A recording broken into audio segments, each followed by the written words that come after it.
सच के साथ। नमस्कार, सिटी वाराणसी लाइव में आप सभी का स्वागत है। मैं हूं अमित मिश्रा। ये देखते हैं आज के हेडलाइंस। मुंबई टीवी सीरियल के कलाकारों ने किया शंकराचार्य जी का दर्शन व लिया आशीष। गुरु गोविंद सिंह के साहिबजादों के बलिदान पर बने गीत दादी पोते के पोस्टर का हुआ लोकार्पण। उन्नाव रेप कांड में सजा स्थगन के विरोध में वाराणसी में प्रतिरोध मार्च, दखल संगठन ने जताया आक्रोश। बांग्लादेश में हिंदुओं पर हो रहे अत्याचार के खिलाफ अधिवक्ताओं ने किया विरोध। और दरविशायर क्लब ने मनाया उमराव जान का 88वां पुण्यतिथि।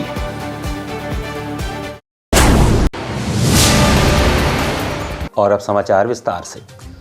उन्नाव रेप कांड में आजीवन कारावास की सजा काट रहे भाजपा नेता कुलदीप सिंह सेंगर की सजा स्थगित किए जाने के विरोध में वाराणसी में दखल संगठन द्वारा कड़ा विरोध दर्ज करवाया गया।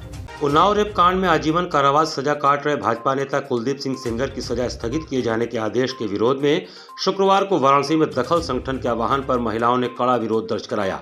अंबेडकर पार्क से जिला मुख्यालय तक काली पट्टी बांधकर और काली मुट्ठी उठाकर प्रतिरोध मार्च निकाला गया। इस दौरान लैंगिक हिंसा, उत्पीड़न और बलात्कार के खिलाफ नारे लगाए गए। अंबेडकर पार्क में जुटी सैकड़ों महिलाओं ने न्यायालयों द्वारा बलात्कार के मामलों में दिखाई जा रही कथित लापरवाही और सत्ता संरक्षण पर सवाल उठाए।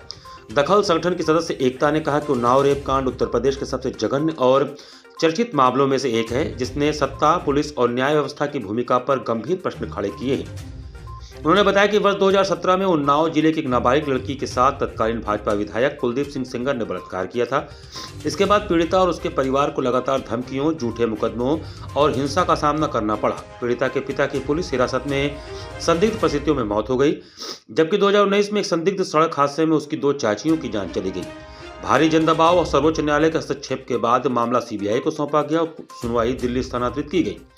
प्रतिरोध मार्च में शामिल नारीवादी कार्यकर्ता स्मिता ने बताया कि वर्ष 2020 में दिल्ली की अदालत ने कुलदीप सिंह सेंगर को आजीवन कारावास की सजा सुनाई थी, लेकिन हाल ही में उच्च न्यायालय द्वारा सजा स्थगन का आदेश दिया गया है, जो बेहद चिंताजनक है। दखल संगठन की युवा कार्यकर्ता जागृति राही ने कहा कि मीडिया रिपोर्ट्स के अनुसार सीबीआई ने सुप्रीम कोर्ट में सजा स्थगन आदेश के खिलाफ अपील करने का निर्णय लिया है, जिसका संगठन स्वागत करता है। उन्होंने कहा कि सत्ता, प्रशासन और राजनीतिक गठजोड़ के बीच पीड़िता और महिला अस्मिता पिसती नजर आ रही है। कार्यक्रम में association for democratic reforms ADR की 2024 की रिपोर्ट का भी हवाला दिया गया, जिसके अनुसार महिलाओं के खिलाफ अपराध के मामलों में आरोपित सांसदों और विधायकों की सबसे अधिक संख्या भाजपा में है। वक्ताओं ने प्रज्वल रेवन्ना, बृजभूषण शरण सिंह, आशाराम और राम रहीम जैसे मामलों का उल्लेख करते हुए कहा कि जब आरोपी सत्ता से जुड़ा होता है तो पीड़िता को न्याय के लिए लंबी और पीड़ादायक लड़ाई लड़नी पड़ती है। वक्ताओं ने बनास स्थित आईआईटी बीएचयू की छात्रा के साथ हुए गैंगरेप का जिक्र करते हुए कहा कि आरोपियों का राजनीतिक संरक्षण सिस्टम की गंभीर विफलता को दर्शाता है।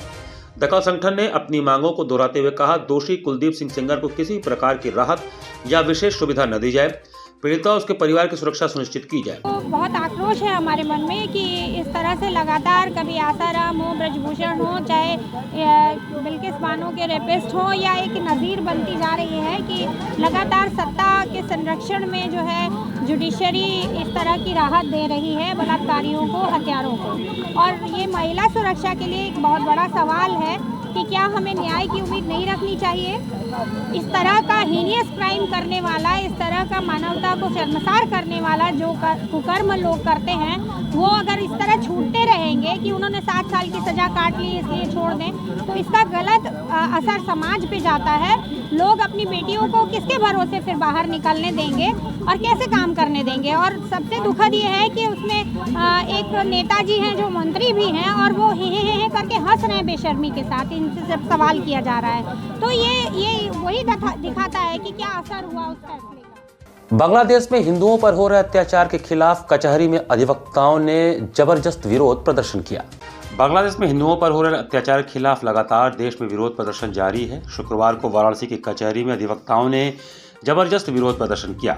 अधिवक्ताओं ने मीडिया से बात करते हुए बताया कि जिस तरह से दीपू नाम के व्यक्ति को बांग्लादेशियों ने नंगा करके जला दिया, इस तरह से हमारे भारतीय हिंदुओं पर बांग्लादेश के प्रधानमंत्री के इशारे पर अत्याचार होना यह बहुत ही दुखदायी है। अधिवक्ताओं ने कहा कि हम सरकार से मांग करते हैं कि वहां पर हो रहे हिंदुओं पर अत्याचार और हत्या करने वालों के खिलाफ सख्त से सख्त कदम उठाएं। अधिवक्ताओं ने कहा कि आज हम लोगों ने बांग्लादेश के प्रधानमंत्री का पुतला फूंक कर विरोध प्रदर्शन किया। अगर वहां के प्रधानमंत्री नहीं चेते तो बांग्लादेशियों के खिलाफ भी अत्याचार लाजमी है।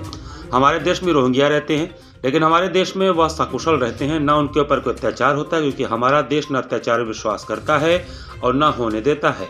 यहाँ पे पुतला फूका गया है as a awareness for Hindustani, for Indians. ये बांग्लादेशियों का किया गया है। वहाँ पे जो हिंदू थे उनके साथ बहुत ज़्यादा अपमानजनक विरोध हो रहा है। किसी को मार देना, हताहत करना ये तो ठीक है, लेकिन जिंदा जला देना, और वो भी वो जिंदा रहे, ये बहुत बड़ी दयनीय स्थिति है। क्या हमारे खून अभी पानी हो चुका है? ये हमारे दुनिया में कोई जो हिंदुस्तान है उसको अवेयर करना होगा और बांग्लादेश को बताना होगा कि जो इंडिया है वो सिर्फ नाम का नहीं है। और यहाँ के पीएम और हमारे सीएम सबसे अनुरोध है कि कृपया संज्ञान लिया जाए मामले को। और उसकी माँ जो है वो रिक्वेस्ट कर रही है, रोती हुए आंखों से बोल रही है कि मुझे हमारे बच्चे को इलाज और जो दवा पानी है ये सब तो दिया ही नहीं गया, उसको जिंदा मार दिया गया। न्याय चाहिए, और न्याय जो ये है कचहरी है उसी में मिलेगा। मुंबई में टीवी सीरियल में काम करने वाले अनेक कलाकारों ने वाराणसी में श्री विद्या मठ में शंकराचार्य स्वामी अमितोषानंद महाराज जी का दर्शन कर उनसे आशीर्वाद ग्रहण किया।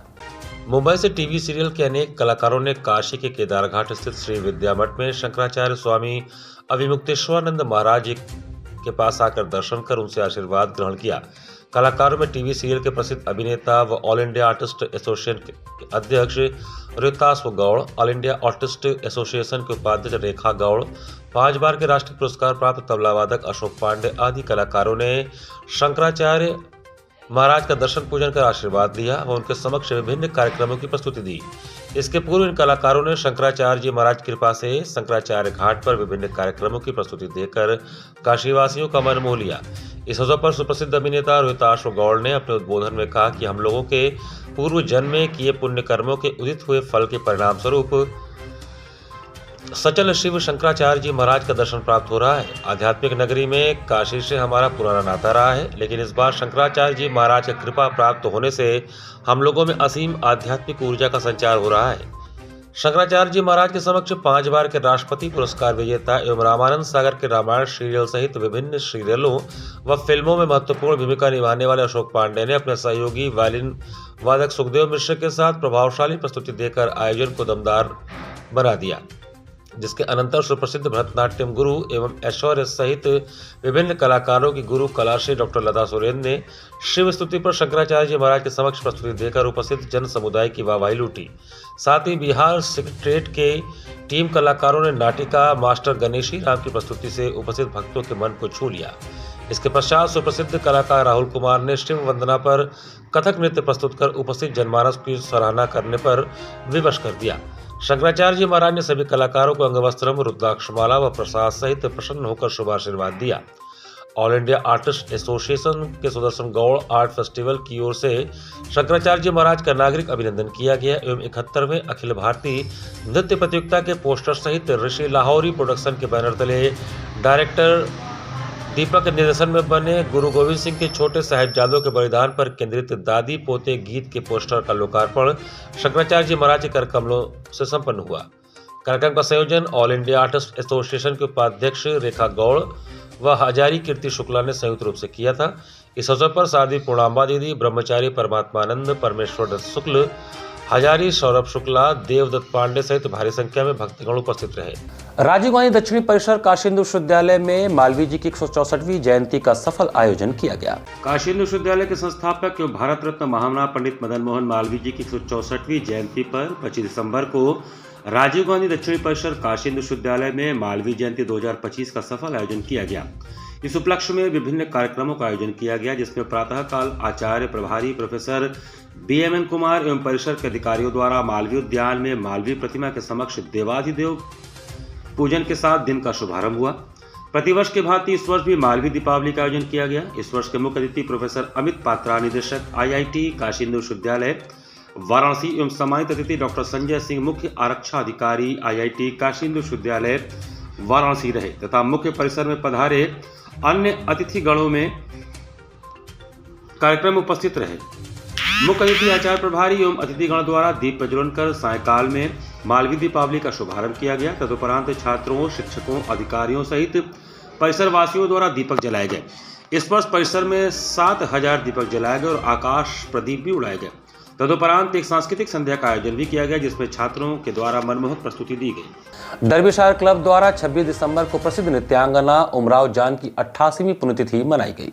डर्बीशायर क्लब के तत्वावधान में 26 दिसंबर शुक्रवार को क्लब अध्यक्ष शकील अहमद जादूगर के नेतृत्व में उमराव जान की 88वीं पुण्यतिथि उनके फाकवान स्थित मस्जिद काली गुंबज के पास शिगरा में मनाई गई। इस अवसर पर उपस्थित जनों ने उमराव जान के मकबरे पर फातिहा पढ़ा तथा माला फूल चढ़ाकर उन्हें श्रद्धांजलि अर्पित किया। इस अवसर पर क्लब के अध्यक्ष शकील अहमद जादूगर ने बताया कि फैजाबाद में पली बड़ी उमराव जान किसी परिचय की मोहताज नहीं है। बकौल उमराव जान फैजाबाद की थी। उनके बचपन का नाम अमीरन था तथा नृत्य गायन की बारीकियां उन्होंने लखनऊ में सीखी और यहाँ के नवाबों के महल में अपने नृत्य गायन की प्रतिभा से नवाबों को अपना दीवाना बना दिया। अमीनन को नवाबों ने उमराव जान बना दिया। हर जुबा पर बस उमराव जान का ही नाम था। इज्जत और शोहरत उनके कदम छू रही थी। उमराव जान के हुस्नो अदा की बारीकियों को मशहूर निर्देशक मुजफ्फर अली ने पर्दे पर जहां रेखा को उमराव जान बनाया, वहीं दूसरी फिल्म उमराव जान का किरदार ऐश्वर्या राय ने निभाकर बखूबी पेश कर दुनिया को उनका तस्वुर कराया, जिसे आज भी लोग भूले नहीं हैं। अपने अंतिम समय में उमराव जान बनारस आकर अपनी तनहा जिंदगी गुजारने लगी। 26 दिसंबर 1937 को बनारस में अंतिम सांस लेकर अपनी प्रतिभा, अपनी शोहरत और इस दुनिया को छोड़कर उमराव जान हमेशा के लिए रुखसत हो गई। बरसी के मौके पर श्री शकील ने राज्य सरकार से मांग किया कि उमराव जान के मकबरे के ऊपर मार्क लाइट लगवा दी जाए, जिससे उनका मकबरा हमेशा रोशन रहे। इस अवसर पर मुख्य रूप से प्रमोद वर्मा, हैदर मोलाई, आफाक हैदर, चिंतित बनारसी, विक्की यादव, बाले शर्मा आदि उपस्थित थे। उत्तर प्रदेश के सरकार योगी आदित्यनाथ जी से हम मांग करते हैं कि आपकी सरकार, आपके सरकार के अंदर उत्तर प्रदेश के अंदर ये जो उनका मकबरा है और ये मकबरा बन चुका है, हम ही चाहते हैं कि जिस जगह इनकी कब्रिस्तान पर जहाँ पे ये दफन है, सुपुर्द खाक है, हम चाहते हैं कि यहाँ सरकार मार्क्स लाइट लगाए, यहाँ पर एक समरसेबुल लगवा दे ताकि यहाँ पे जो है एक पानी का छिड़काव, यहाँ का धुलाई उलाई हमेशा होती रहे। यही हम सरकार से मांग करते हैं और आपके माध्यम से उनके 88वीं पुण्यतिथि पे अनमोल सेवा समिति दिव्य समाज द्वारा मेगा इंटरनेशनल दिव्यांग फैशन शो 2025 का भव्य आयोजन किया गया। अनमोल सेवा समिति दिव्य समाज के तत्वावधान में मेगा इंटरनेशनल दिव्यांग फैशन शो 2025 का भव्य आयोजन 25 दिसंबर गुरुवार को बनारस किला बाबतपुर में किया गया। यह आयोजन दोपहर 1 बजे से शाम 5 बजे तक चला। इस प्रेरणादायक कार्यक्रम का उद्देश्य दिव्यांगजनों की छिपी हुई प्रतिभाओं को मंच प्रदान कर उनके आत्मविश्वास, सौंदर्य, सृजनशीलता और आत्मनिर्भरता को समाज के समक्ष प्रस्तुत करना है। फैशन शो के माध्यम से दिव्यांग प्रतिभागियों ने संदेश दिया कि वे किसी भी क्षेत्र में पीछे नहीं हैं और आत्मबल से हर चुनौती को पार कर सकते हैं। कार्यक्रम को बनारस किला का विशेष सहयोग प्राप्त हुआ। इस अंतर्राष्ट्रीय स्तर के आयोजन में विभिन्न राज्यों एवं देशों से दिव्यांग प्रतिभागियों की सहभागिता देखने को मिली। कार्यक्रम का शुभारंभ भाजपा नेता अशोक चौरसिया ने दीप प्रज्वलित करके किया। अनमोल सेवा समिति दिव्य समाज के संरक्षक केशव भाई जलान ने बताया कि यह कार्यक्रम केवल फैशन शो नहीं बल्कि दिव्यांगजनों के सम्मान, स्वाभिमान और समान अवसर की दिशा में अग्रसर है। दिव्यांग फैशन शो की महिला दिव्यांग विनर रही दिल्ली की वंदना और पुरुष विनर में सीताराम जी मध्य प्रदेश से रहे। देश के लगभग 15 राज्यों से लोग आयोजन में शामिल हुए। इस अवसर पर कृपानंद जी महाराज, पीठाधीश्वर दिव्यांग पीठ रामदास उदासी जी, वरिष्ठ भाजपा नेता Ashok Chaurasia, cine star Ankita Khatri, jury member Dev Gupta, Vandana Dubey, Rajesh Verma, professor Mangal Kapoor, Arya, Deepa Mishra, Anuradha Rai, Sudha Tripathi, Santosh Pandey, Shubham Pandey की गरिमामय उपस्थिति रही।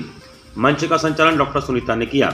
धन्यवाद ज्ञापन डॉक्टर उत्तम ओझा ने दिया एवं अतिथियों का स्वागत अरविंद चक्रवाल ने किया। गुरुवार को काशी के कोतवाल बाबा काल भैरव जी का भव्य वार्षिक अन्नकूट महोत्सव आयोजित किया गया। काशी के कोतवाल बाबा काल भैरव का वार्षिक अन्नकूट महोत्सव गुरुवार को आयोजित किया गया। इस अवसर पर काल भैरव क्षेत्र में स्थित बाबा दंडपाणी भैरव, नवग्रहेश्वर महादेव और काल मर्दनेश्वर का भी अन्नकूट महोत्सव मनाया गया। महोत्सव का शुभारंभ ब्रह्म मुहूर्त में बाबा के पंचाभिषेक से हुआ। सिंदूर अर्पण के बाद नवीन वस्त्र, मुखौटा धारण कराकर सुगंधित मालाओं और आभूषणों से उन्हें अलंकृत कर भव्य श्रृंगार किया गया। श्रृंगार के उपरांत गंगाजल और शुद्ध घी से बनी 108 प्रकार के पकवान सजाकर बाबा को अर्पित किया गया। भोग अर्पित करने के बाद आरती की गई। आरती के साथ ही बाबा के अनुकूल की झांकी का दर्शन श्रद्धालुओं के लिए खोल दिया गया। दर्शन खोलते ही बाबा के जयकारों से समूचे क्षेत्र में गूंज हो उठा। इस अवसर पर बाबा का गर्भगृह विभिन्न प्रकार के फूलों और फलों से आलोकित रहा। वहीं मंदिर आने वाले प्रमुख मार्ग को दुल्हन की तरह सजाया गया था। ब्रह्म मुहूर्त से दर्शन पूजन क्रम जो शुरू हुआ वह देर रात तक जारी रहा। मध्य रात्रि बाबा की महाआरती कर महोत्सव को विश्राम दिया गया। इसी प्रकार दंडपाणी भैरव जी की भी अलौकिक अन्नकूट की झांकी सजाई गई थी। संयोजक अजय गुप्त के आचार्य में विभिन्न प्रकार के धार्मिक अनुष्ठानों के साथ बाबा को 56 भोग अर्पित किए गए।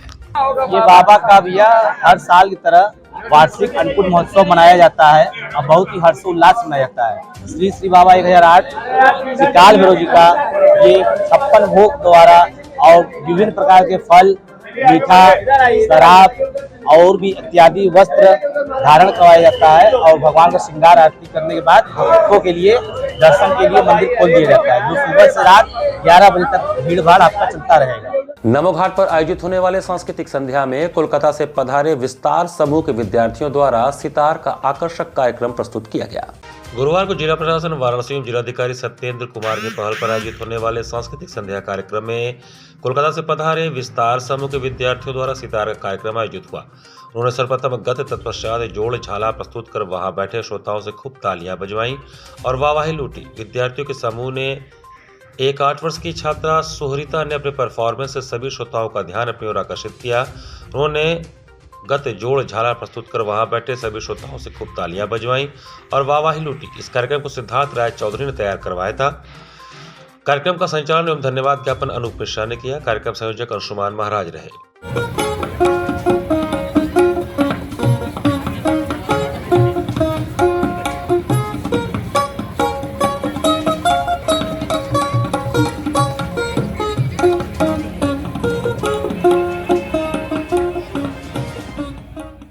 आगामी 2 और 3 जनवरी को श्रृंगेरी मठ महमूरगंज में इंटरनेशनल वेदांत सोसाइटी अपने प्रतिष्ठाता एवं उपास्य श्री भगवान जी का 2 दिवसीय आध्यात्मिक अनुष्ठान करने जा रहा है। इंटरनेशनल वेदांत सोसाइटी अपने प्रतिष्ठाता एवं उपास्य श्री भगवान जी के 50वें जन्मोत्सव 2 और 3 जनवरी 2026 को श्रृंगेरी मठ महमूरगंज में 2 दिवसीय आध्यात्मिक अनुष्ठान के द्वारा पालन करने जा रही है। इस संदर्भ में आज एक पत्रकार वार्ता का आयोजन किया गया, जहां संस्था के महासचिव स्वामी प्रबुद्धानंद पुरी महाराज ने इस महोत्सव के बारे में जानकारी दी। इस महोत्सव में देश और विदेश से लगभग 300 भक्त सम्मिलित हो रहे हैं। 2 जनवरी के शाम तथा 3 जनवरी के सुबह 10 बजे और शाम 5 बजे से आध्यात्मिक सांस्कृतिक कार्यक्रम का आयोजन रहेगा, जिसमें आध्यात्मिक प्रवचन, भजन, नृत्य तथा संगीत कार्यक्रम सम्मिलित हैं। श्री भगवान के महान जीवन तथा 30-40 वर्ष व्यापी देश विश्व भर में उनके महान कार्य, मानव सेवा, विश्व प्रेम तथा सत्य सनातन धर्म के आदर्शों के प्रतिष्ठा का अध्ययन एवं आलोचना मुख्य आकर्षण का केंद्र रहेगा।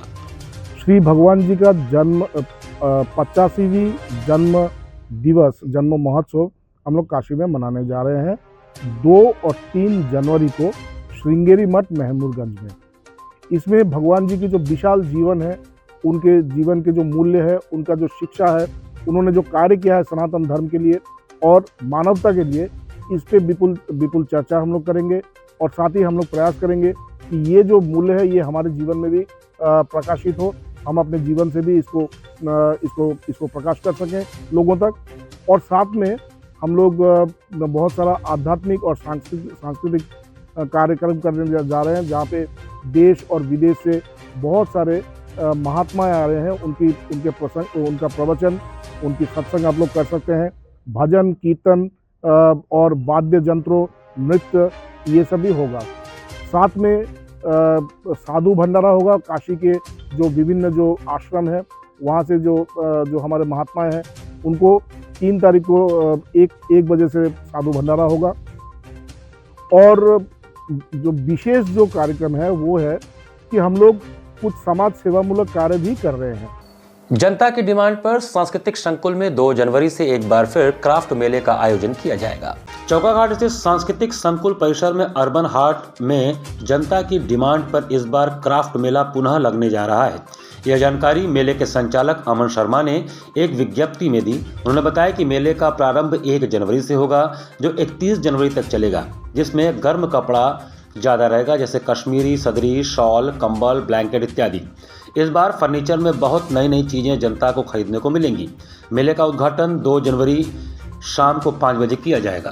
अभी नए साल में जो है हमारे यहाँ पर बहुत ही अच्छा और विशेष शिल्पियों का मेला लगने वाला है, जिसमें हमारा फोकस जो हमारे सर्दी के वुलन कपड़े होते हैं, जैसे कश्मीरी वगैरह हो गए, और डिपार्टमेंट के भी होते हैं, मुरादाबाद से लोग आते हैं, तो इस तरह की काफ़ी अच्छे, उसमें बहुत ही प्यारा मेला लगने वाला है। विशेषकर 1 महीने के लिए लगेगा ये, क्योंकि अभी तक आप जो भी प्रदर्शनियाँ देख रहे हैं 10 से दिन की, 12 दिन की, 15 दिन की लगती हैं, मगर ये हमने विशेष 1 महीने का इसमें लगाने का हमारा प्रयास है।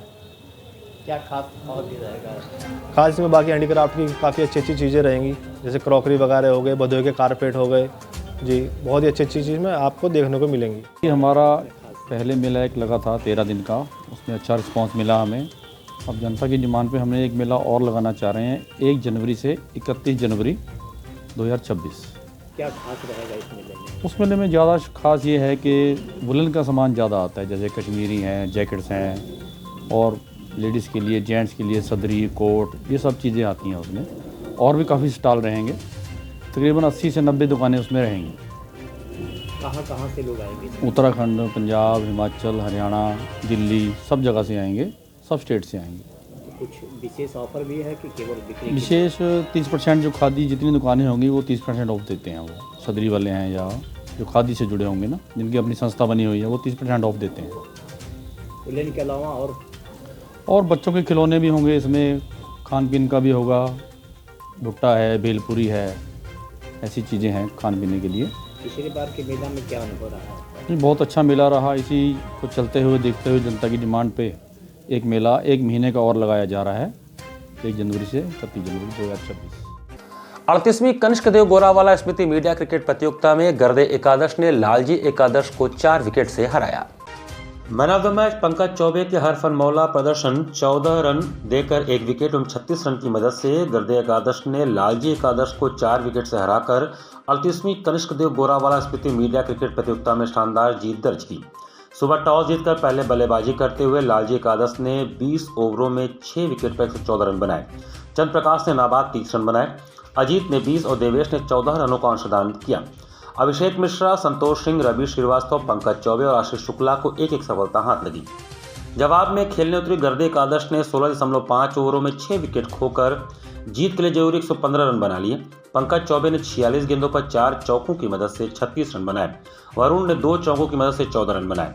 अभिषेक मिश्रा 12 रन बनाकर नाबाद लौटे। श्रीमान अतिरिक्त का 38 रनों का योगदान रहा। प्रारंभ में मुख्य अतिथि समाज सेवी अवधेश पाठक ने दोनों टीमों के खिलाड़ियों से परिचय प्राप्त किया। मैच में अंपायरिंग मनोहर तथा कृष्णा ने किया। शनिवार को पूर्वाह्न 10:30 बजे परालकर एकादश का सामना ईश्वरदेव मिश्र एकादश से होगा।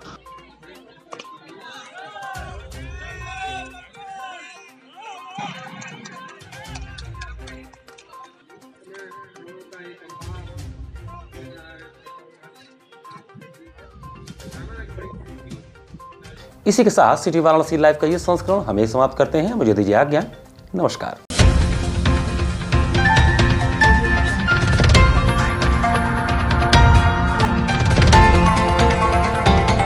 वाराणसी लाइव, सच के साथ।